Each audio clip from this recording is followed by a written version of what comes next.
Good evening. ভারতের communist party মার্ক্সবাদী তার ত্রিপুরা রাজ্য কমিটির তরফ থেকে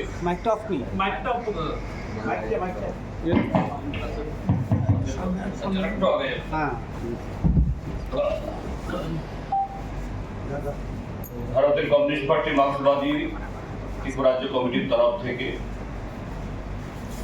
আপনাদের মাধ্যমে সমস্ত এই রাজ্যের মিডিয়ার বন্ধুদের শুভেচ্ছা জানাচ্ছি। আমাদের মেন ইস্যুতে আসার আগে প্রথমেই আমাদের পার্টি রাজ্য কমিটির তরফ থেকে এবং আমাদের রাজ্যের সমস্ত দেশপ্রেমিক এবং গণতান্ত্রিক মানুষের তরফ থেকে আমি এই মুহূর্তে আমাদের দেশের যে ছাত্র এবং যুব সমাজ বিগত 1 বছর 12 বছর বা 1 যুগ কাল ধরে এই দেশটাকে দেশের বর্তমান যে বিজেপি নেতৃত্বের সরকার প্রধানমন্ত্রী নরেন্দ্র মোদীর নেতৃত্বে যেভাবে ক্রমশ অন্ধকারের দিকে ঠেলে দিচ্ছে, দেশের দেশপ্রিয় জনগণের মধ্যে একটা হতাশা আগামী ভবিষ্যৎ সম্পর্কে একটা নিরাশা তৈরি হয়েছিল। এ থেকে দেশটাকে কিভাবে তার সঠিক পথে আবার পরিচালিত করার জন্য করা যায় তার একটা পথ আমাদের দেশের ছাত্র যুব সমাজ দেখিয়েছে। আমাদের দেশের একটা চরম দুর্নীতিবাজ মন্ত্রী, যিনি পেট্রোলিয়াম মন্ত্রী থাকার সময়তে বহু কোটি টাকা আরএসএস কে দিয়ে এই দেশের নানা সর্বনাশাত্মক কর্মসূচিতে সহযোগিতা করেছেন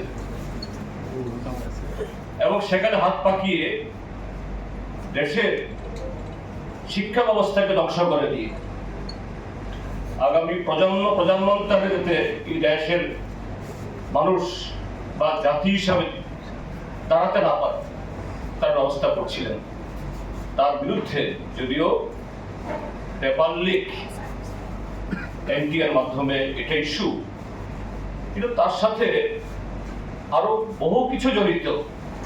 অন্তত এই প্রাথমিক সাফল্যের মধ্য দিয়ে আগামী বহু বড় এবং সুদূর প্রসারী সাফল্যের পথ তারা দেখা। তাদেরকে অসংখ্য আমাদের দেশের এই ছাত্র যুব সমাজকে, আমাদের রাজ্যেরও ছাত্র যুব সমাজ যারা এই লড়াইয়ে যোগ দিয়েছেন তাদেরকেও আমরা অভিনন্দন জানাচ্ছি। কি প্রশাসনিক চাপই রয়েছে, আপনি মানে এটা কি ভালো করে বলছেন? আজকে মঞ্চাপ ইপা তার একটা ফেসবুক একটা পোস্ট, মঞ্চাপ ইপার আমার ফেসবুক ফ্রেন্ড, সেই হিসাবে আমার এখানে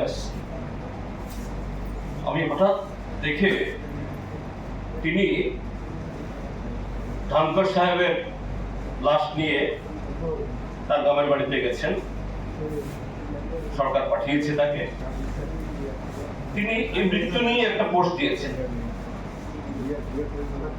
এবং সেখানে লিখেছেন যে সকালবেলা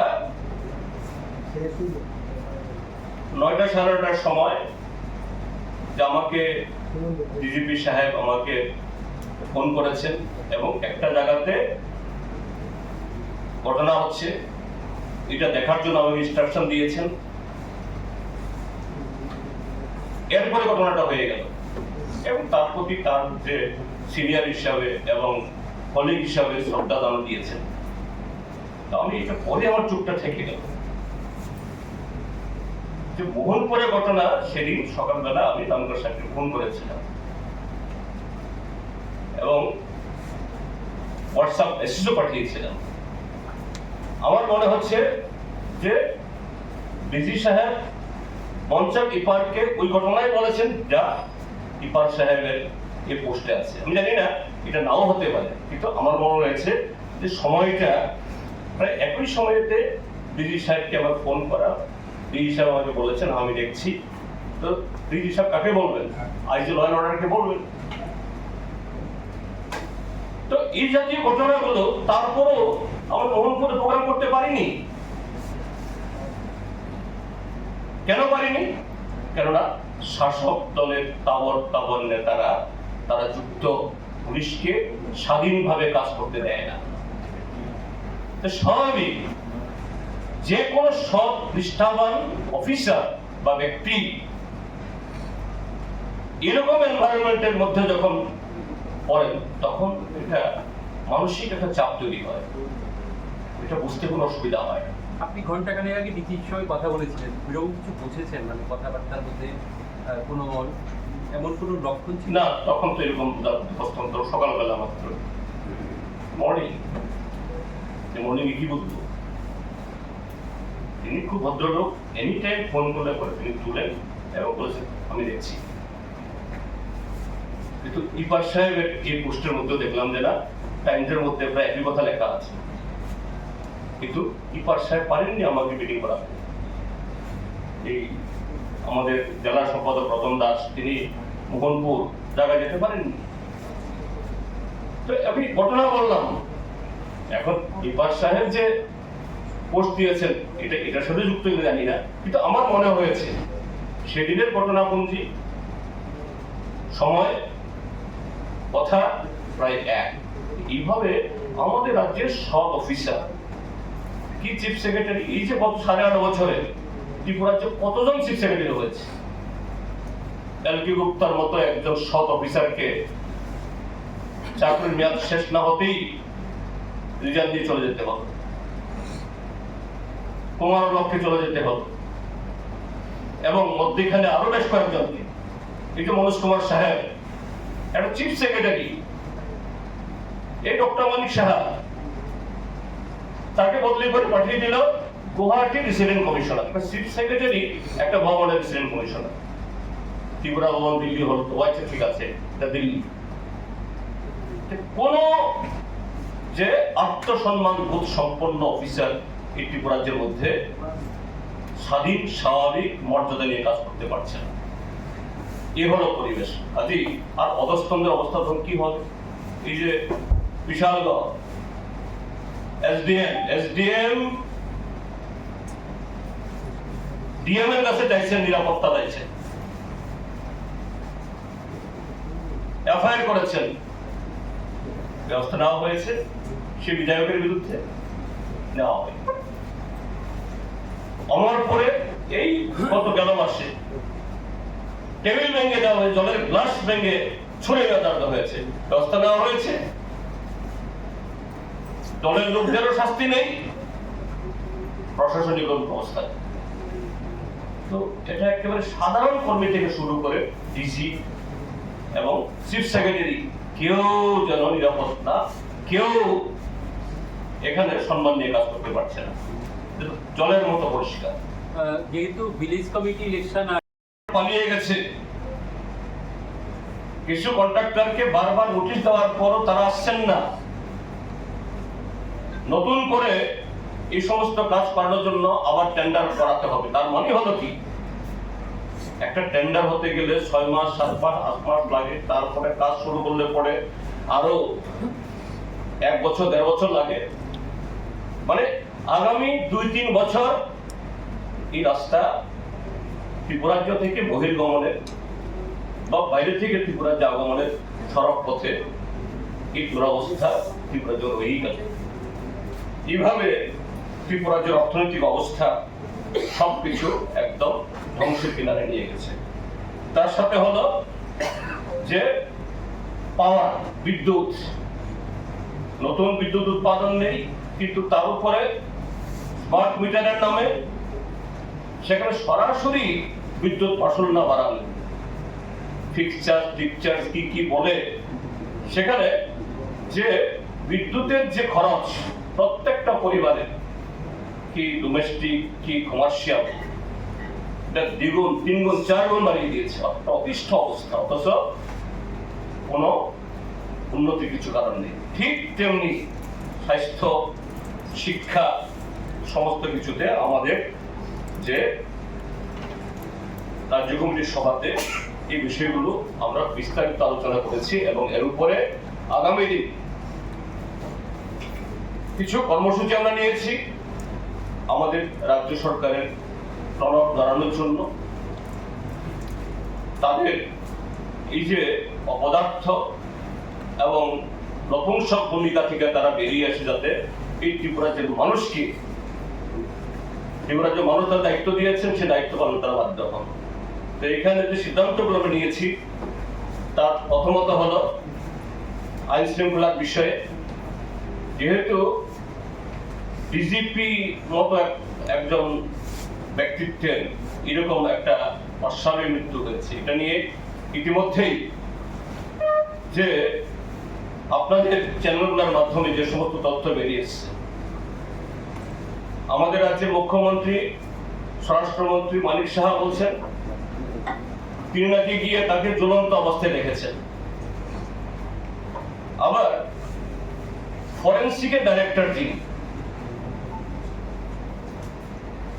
ওই সময়তে যেহেতু ডিজিপি স্বাভাবিকভাবেই গুরুত্ব পেয়েছে, সবাই দৌড়ে গেছেন, তিনি বলেছেন তাকে বাথরুমে নিচে যে শায়িত অবস্থায় পেয়েছেন। এটা ভিডিও ফুটেজ, এটা আমাদের কারোর বক্তব্য না, ভিডিও থেকে দেখা। সেই ভিডিওগুলো মুখ্যমন্ত্রীর বা এই যে ডাইরেক্টর ফরেন্সিকের কি প্রতিহারী নাকি জানি তার বক্তব্য, এটা তো আর্টিফিশিয়াল ইন্টেলিজেন্স দিয়ে তৈরি হয় না, একই ঘটনা কিন্তু দুজনের দুরকম বয়ান। এখানেই সন্দেহের তীর বহুদূর যায়। এখন 3 দিন বাদে এই ঘটনা তদন্ত করার জন্য একটা এসআইটি করা হয়েছে পশ্চিম ত্রিপুরার এসপি নেতৃত্বে।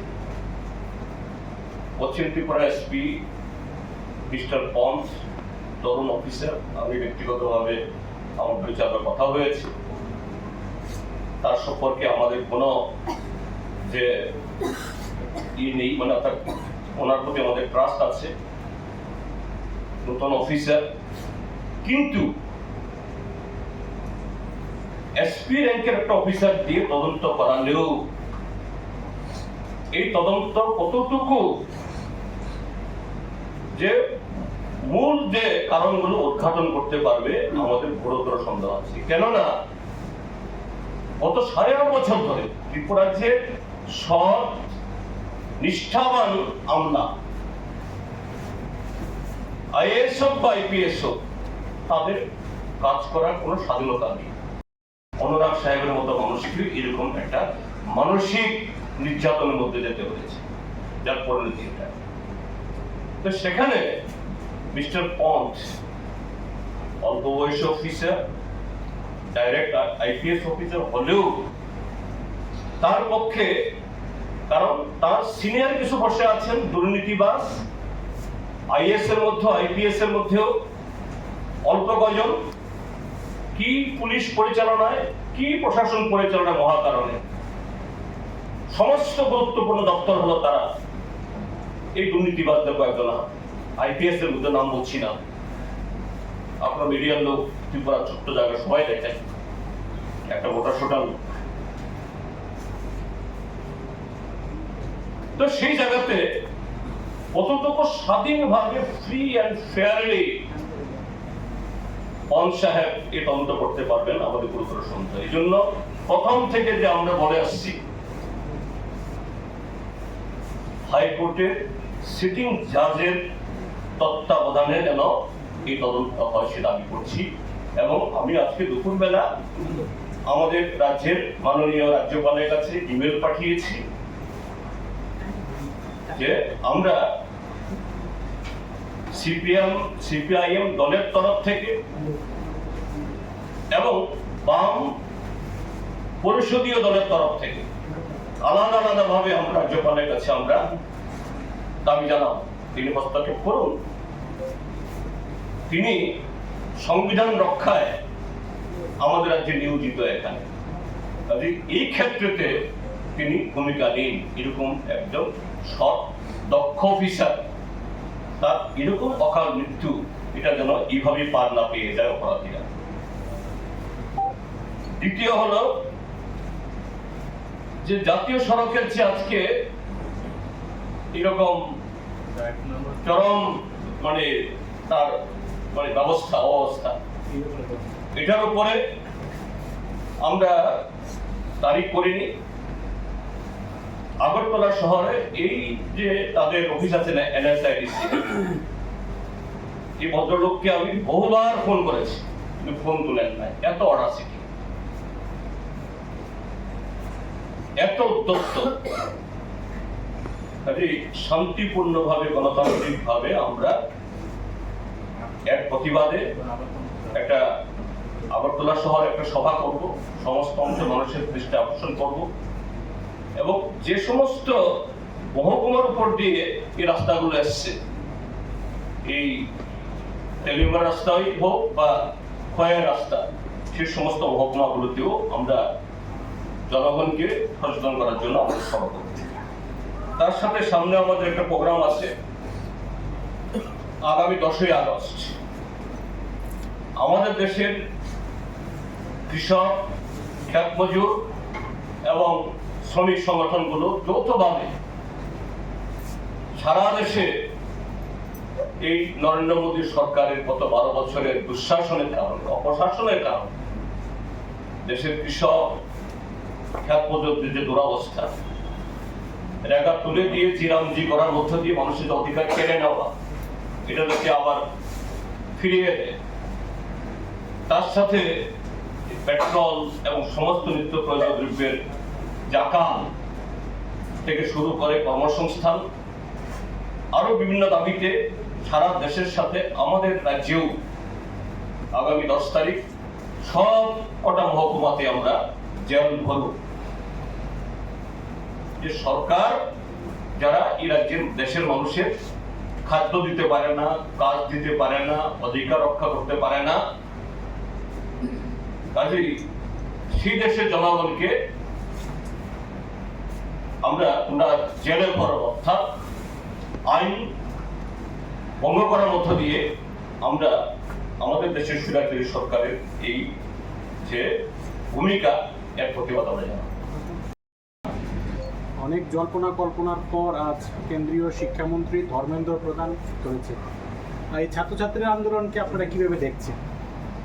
এটা যদিও এই আন্দোলনের পেছনে সিজেপি নামে একটা দল বা একটা প্ল্যাটফর্ম এটা সামনে আসছে, কিন্তু এটা তো আমরা সবাই জানি এটা সেরকম কোনো দল নয়।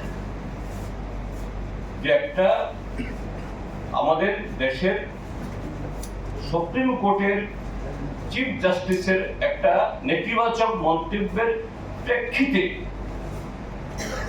একজন যুবক ব্যঙ্গাত্মকভাবে মানে ইয়েতে এই সিজেপি অর্থাৎ আরশোলা, পরগাছা এইভাবে যখন দেশের যুব সমাজকে কটাক্ষ করা হলো, এটা এসছে এবং এটা দেশের প্রায়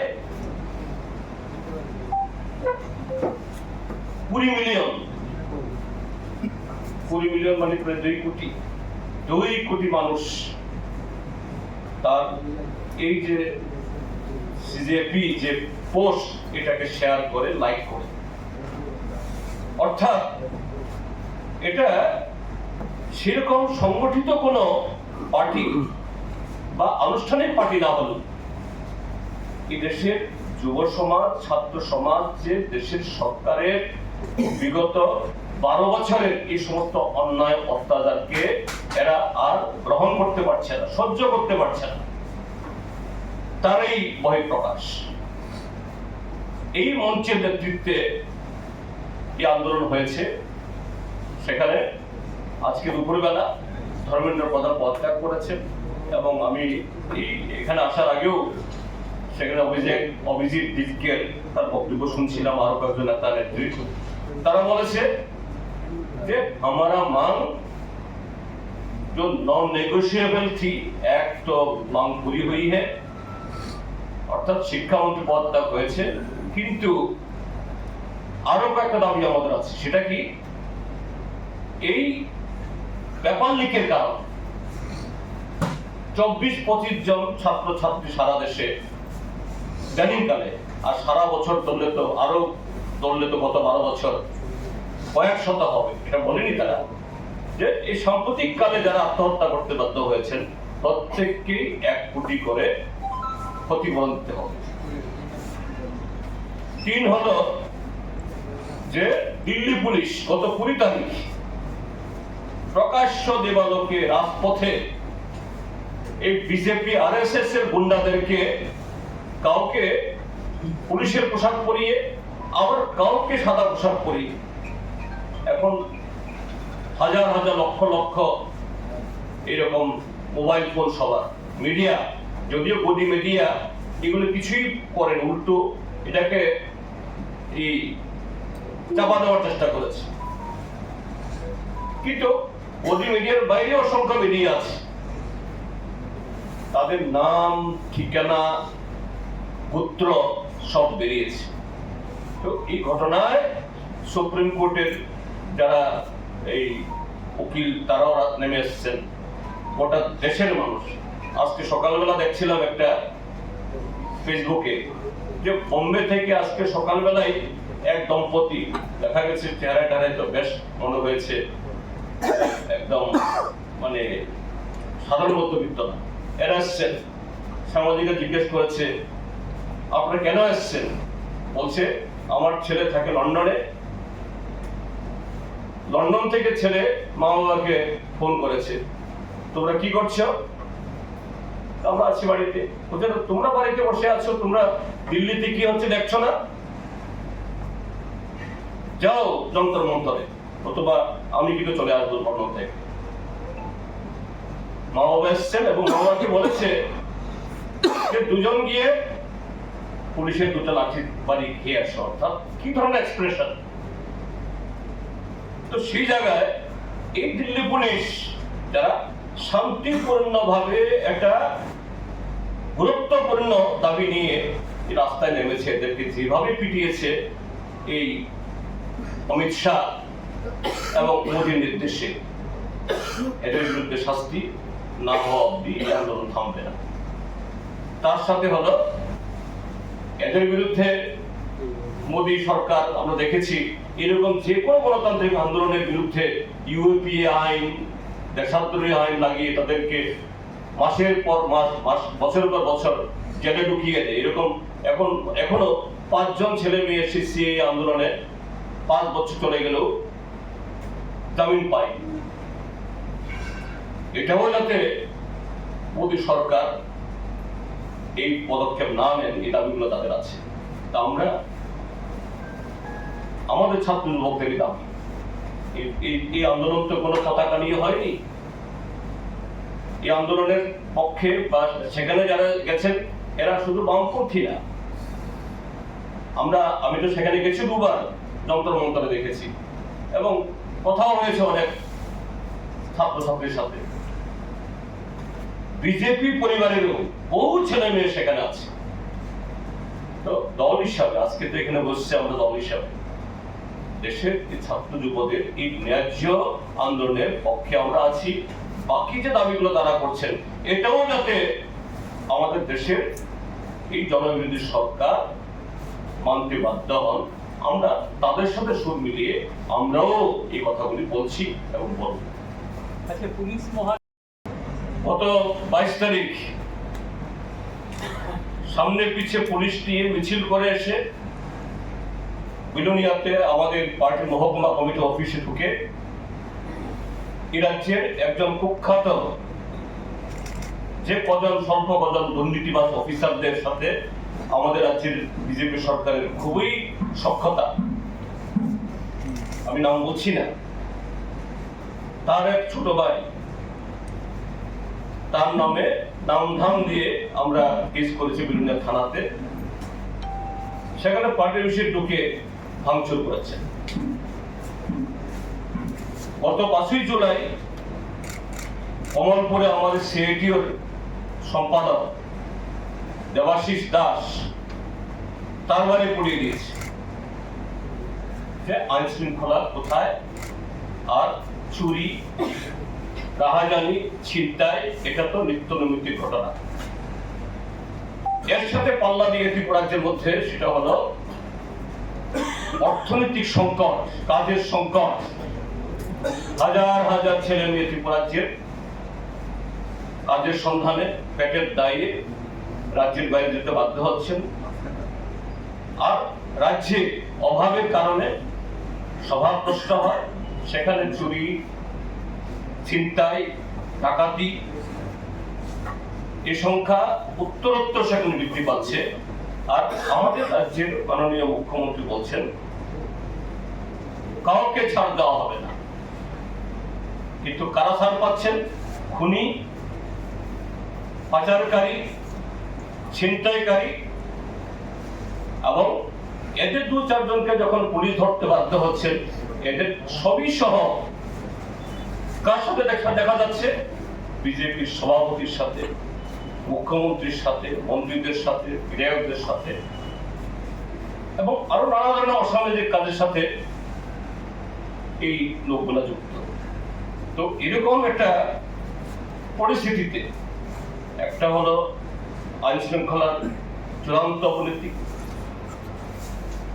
তারপর অর্থনৈতিক অবস্থা সম্পূর্ণ ভেঙে পড়েছে এবং এই কারণে ইতিমধ্যেই 2টো ঘটনা আমাদের চোখে পড়েছে। একটা হলো জুলাইবাড়ি ব্লকের রামরায়বাড়ি গ্রাম পঞ্চায়েতে, তারপরে এখানে ডুকলি ব্লক এলাকার কাঞ্চনমালাতে। এবং সেখানে প্রশাসন নজরে দেওয়ার পর তারা বাচ্চাগুলোকে উদ্ধার করেছে, অথচ সরকার তাদের কোনো ঘুম ভাঙছে না।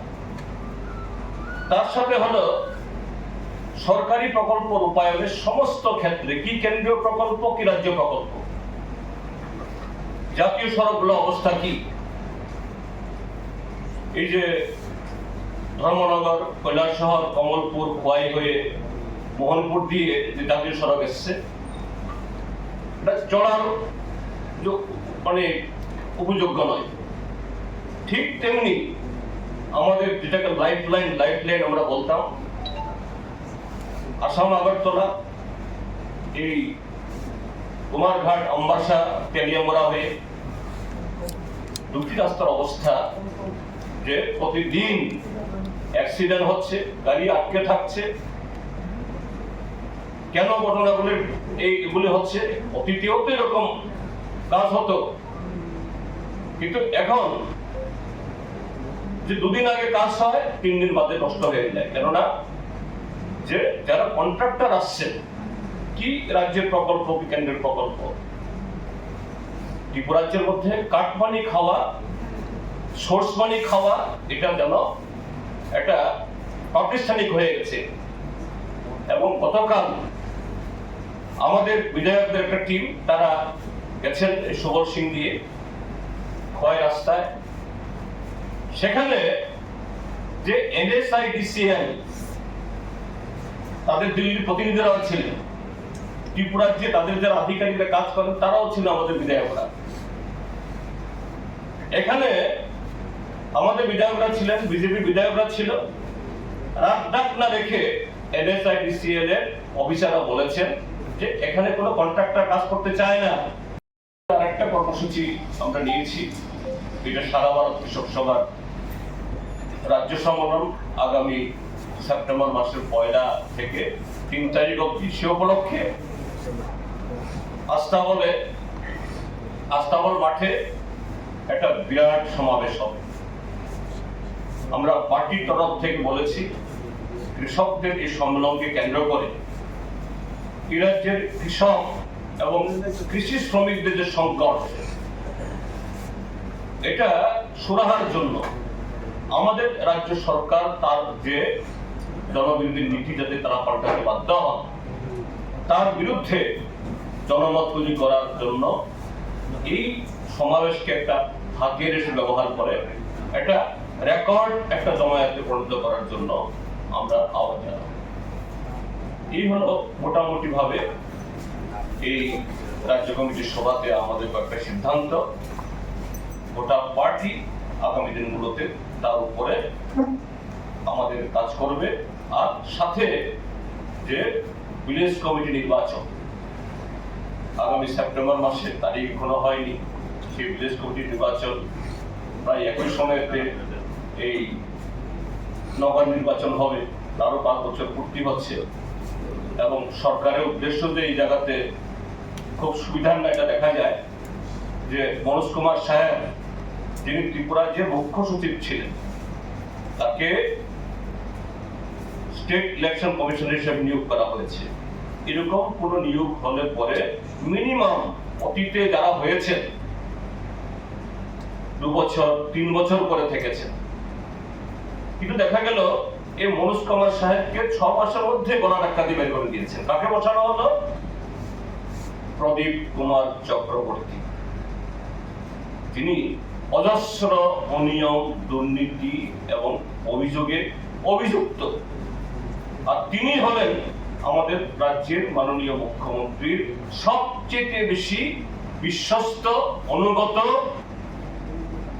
তাকে সেখানে বসিয়ে দেওয়া হয়েছে।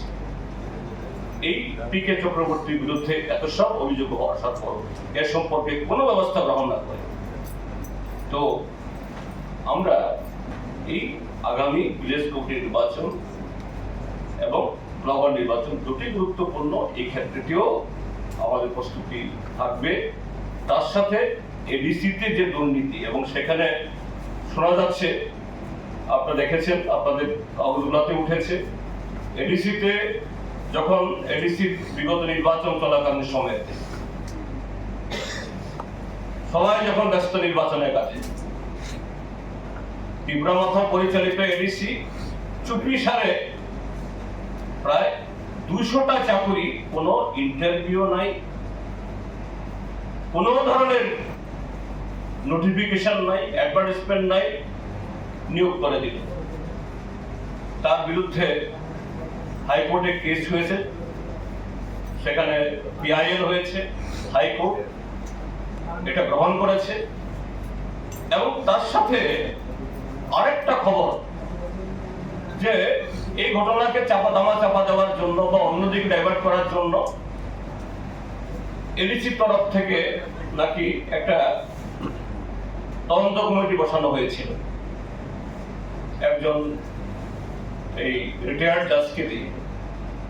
আমাদের কাছে যে বিশ্বস্ত সূত্রে যা খবর, যে এই রিটায়ার্ড জাজ ইতিমধ্যেই এই যে কি বলে গোপনে চাকরি, তার তদন্ত শেষ করেছে। এবং তার এই রিপোর্টে যারা এই গোপনে চাকরি এবং অনিয়মে টাকা পয়সা খেয়ে চাকরি দিয়েছেন, তাদের বিরুদ্ধে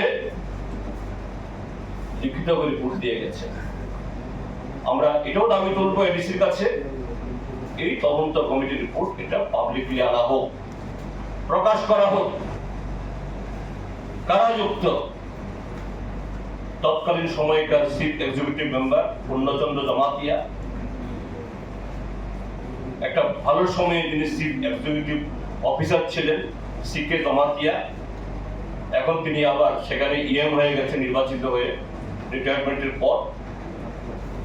আরো যারা ওনারা যুক্ত আছে, এটা বের হোক যে কিভাবে এই এডিসিটাকেও একটা দুর্নীতির একটা মৃগের ক্ষেত্রে পরিণত করেছে। এগুলোর উপরও আগামী দিন আমাদের লড়াই সংগ্রাম করতে হবে। আজকে আমাদের এই প্রেস কনফারেন্স করার মূল উদ্দেশ্য হলো, গতকাল এবং আজ দুপুর অবধি আমাদের পার্টির রাজ্য কমিটির সভা হয়েছে। এই সভা আমরা আমাদের প্রয়াত নেতাদের গত রাজ্য কমিটির সভার পর থেকে গতকাল অবধি যারা প্রয়াত হয়েছেন, তার সাথে গত 20 তারিখে আমাদের রাজ্যে যে সর্বভারতীয় ক্যাডারের অফিসারদের মধ্যে অত্যন্ত সৎ, নিষ্ঠাবান, দক্ষ একজন অফিসার যার অকাল এবং রহস্যজনক মৃত্যু হয়েছে। আমাদের রাজ্যের পুলিশের মহানির্দেশক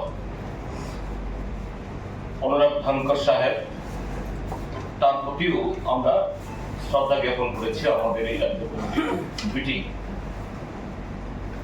তো এই সভাতে আমরা আমাদের বিগত রাজ্য কমিটির সভা হয়েছিল গত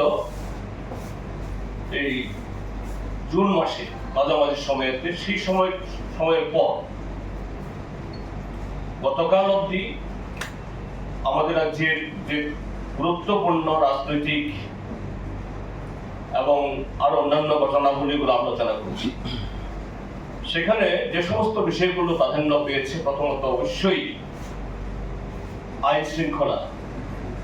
যে ত্রিপুরাজ্যের আইন শৃঙ্খলা এমন জায়গায় পৌঁছেছে যে পুলিশের মহানির্দেশক তাকে তার জীবন আত্মবলিদান দিয়ে, স্যাক্রিফাইস করার মধ্য দিয়ে সারা ত্রিপুরাজ্যের মানুষকে তিনি সতর্ক করে গেছেন। আর এরকম একটা অবস্থা তৈরি হওয়ার পেছনে যাদের ভূমিকা, তারা গত 8.5 বছর ধরে যারা ত্রিপুরা শাসন করছে, এখানে কোনো আইনের শাসন নেই। এটা একেবারে দিনের আলোর মতো পরিষ্কার হয়েছে। সারা দেশ, সারা পৃথিবী এরা লক্ষ্য করছে। এবং এটা শুধু যে পরিস্থিতিতে আমাদের ডিজি মহোদয়কে এরকম একটা চরম একটা পর্যায়ে ফেলে দিয়েছে বা পৌঁছিয়ে দিয়েছে, সেখানে সীমাবদ্ধ না। গত 8.5 বছর প্রতিদিন যে রাজ্যে মানুষের গণতান্ত্রিক অধিকার, রাজনৈতিক অধিকার এবং সাংবিধানিক অধিকার এটা বঞ্চিত হচ্ছে, এই কদিন সময়ের মধ্যে দেখেছেন গত 15 তারিখ বিলোনিয়াতে যে পুলিশ যারা দুষ্কৃতী, যারা সমাজ বিরোধী কার্যকলাপে যুক্ত, তাদের রক্ষা করছেন। আর রাজ্যের বিরোধী দল নেতা বৈধ পারমিশন নিয়ে একটা শহীদের বেদিতে ফুল দেবেন, এখানে বাধা দিচ্ছে। এই যেদিন ডিজি সাহেব খুন হল, তার এই মৃত্যু হল, সেদিনেই এই মোহনপুরে এরকমই একটা প্রোগ্রাম ছিল সিপিএম এর এই গণডেপুটেশন। আর সকাল থেকে বিজেপি দুষ্কৃতীরা সেখানে সমস্ত রকমের প্রস্তুতি নিয়ে পড়াকে কিভাবে এটাকে বানচাল করা যায়। আজকে সকালবেলা আমাদের বিরানিয়া মহকুমা পার্টির সম্পাদক মন্ডলীর সদস্য, তফসিলি জাতীয় সমন্বয় সমিতির নেতা কমরেড সুনির্মল দাস, তিনি একজন শিক্ষক, স্কুলে যাচ্ছিলেন ঘর থেকে বেরিয়ে, কোনো ধরনের প্ররোচনা ছাড়া, কোনো কারণ ছাড়া দিন দুপুরে প্রকাশ্য রাস্তার উপরে কমরেড সুনির্মল দাসকে পিটিয়ে তার হাত ভেঙে দিয়েছে, তার পা ভেঙে দিয়েছে। এখন জিবি হসপিটালে চিকিৎসিত হচ্ছে।